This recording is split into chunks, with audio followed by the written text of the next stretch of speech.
ಕುಡಿದ ಮತ್ತಿನಲ್ಲಿ ಕೋಟಿ ಬೆಲೆಯ ಐಷಾರಾಮಿ ಕಾರು ಓಡಿಸಿ ಇಬ್ಬರು ಸಾಫ್ಟ್ವೇರ್ ಇಂಜಿನಿಯರ್ಗಳ ಸಾವಿಗೆ ಕಾರಣನಾಗಿದ್ದ ಪುಣೆಯ ರಿಯಲ್ ಎಸ್ಟೇಟ್ ಉದ್ಯಮಿಯೊಬ್ಬರ ಅಪ್ರಾಪ್ತ ಮಗನಿಗೆ ಕೋರ್ಟ್ ಜಾಮೀನು ನೀಡಿದ ಸುದ್ದಿ ಇದೀಗ ಭಾರೀ ವಿವಾದಕ್ಕೆ ಕಾರಣವಾಗಿದೆ. ಅಪಘಾತದ ಬಳಿಕ ಪೊಲೀಸರು ಆತನನ್ನು ಬಂಧಿಸಿ ಕೋರ್ಟಿಗೆ ಹಾಜರುಪಡಿಸಿದರೆ ನ್ಯಾಯಾಧೀಶರು 15 ದಿನಗಳ ಕಾಲ ಟ್ರಾಫಿಕ್ ಪೊಲೀಸರ ಜೊತೆ ಕೆಲಸ ಮಾಡುವಂತೆ ಹೇಳಿ ಔದಾರ್ಯ ತೋರಿದ ಘಟನೆ ನಡೆದಿದ್ದು ಭಾರೀ ಚರ್ಚೆಗೆ ಗ್ರಾಸವಾಗಿದೆ.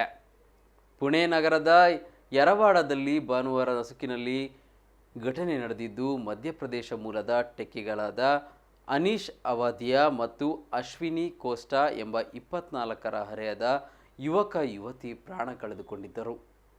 ಘಟನೆ ನಡೆಯುತ್ತಿದ್ದಂತೆ ಜನರು ಸೇರಿದ್ದು ಆರೋಪಿ ಅಪ್ರಾಪ್ತ ಯುವಕನನ್ನು ಕಾರಿನಿಂದ ಹೊರಗೆಳೆದು ಥಳಿಸಿದ್ದಾರೆ.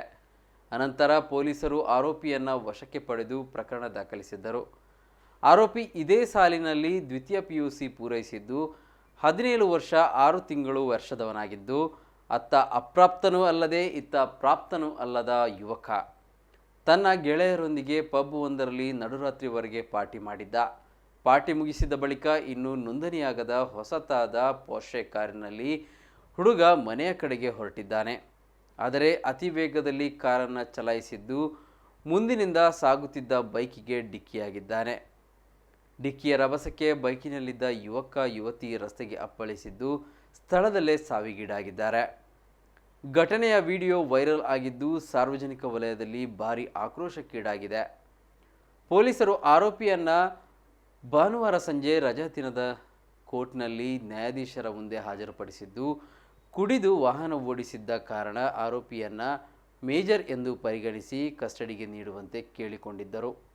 ಆದರೆ ನ್ಯಾಯಾಧೀಶರು ಆರೋಪಿಗೆ ಜಾಮೀನು ನೀಡಿದ್ದಲ್ಲದೆ ಷರತ್ತಿನ ಪ್ರಕಾರ 15 ದಿನಗಳ ಕಾಲ ಘಟನೆ ನಡೆದ ಯರವಾಡ ಪ್ರದೇಶದಲ್ಲಿ ಟ್ರಾಫಿಕ್ ಪೊಲೀಸರ ಜೊತೆ ಕೆಲಸ ಮಾಡಬೇಕು, ಅಲ್ಲದೆ ಅಪಘಾತದ ಬಗ್ಗೆ ಪ್ರಬಂಧ ಬರೆದು ಕೊಡಬೇಕು, ಮಾನಸಿಕ ತಜ್ಞರಿಂದ ಕೌನ್ಸಿಲಿಂಗ್ ಪಡೆದು ಕುಡಿಯುವುದನ್ನು ನಿಲ್ಲಿಸಲು ವೈದ್ಯರಿಂದ ಚಿಕಿತ್ಸೆ ಪಡೆಯಬೇಕು, ಈ ಬಗ್ಗೆ ಕೋರ್ಟಿಗೆ ವರದಿಯನ್ನು ಸಲ್ಲಿಸಬೇಕು ಎಂದು ಪೊಲೀಸರಿಗೆ ಸೂಚನೆ ನೀಡಿದ್ದಾರೆ.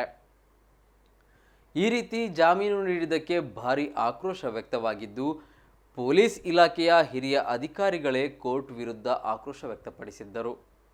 ಇದೀಗ ಬಾಲಕ ಚಲಾಯಿಸುತ್ತಿದ್ದ ಐಷಾರಾಮಿ ಸ್ಪೋರ್ಟ್ಸ್ ಕಾರು ಪೋರ್ಷೆ ಬೈಕಿಗೆ ಡಿಕ್ಕಿ ಹೊಡೆದ ಪ್ರಕರಣ ಸಂಬಂಧ ಬಾಲಕನ ತಂದೆಯನ್ನು ಸಂಭಾಜಿನಗರದ ಪೊಲೀಸರು ಬಂಧಿಸಿದ್ದಾರೆ ಎಂದು ಸುದ್ದಿಸಂಸ್ಥೆ NIA ವರದಿ ಮಾಡಿದೆ.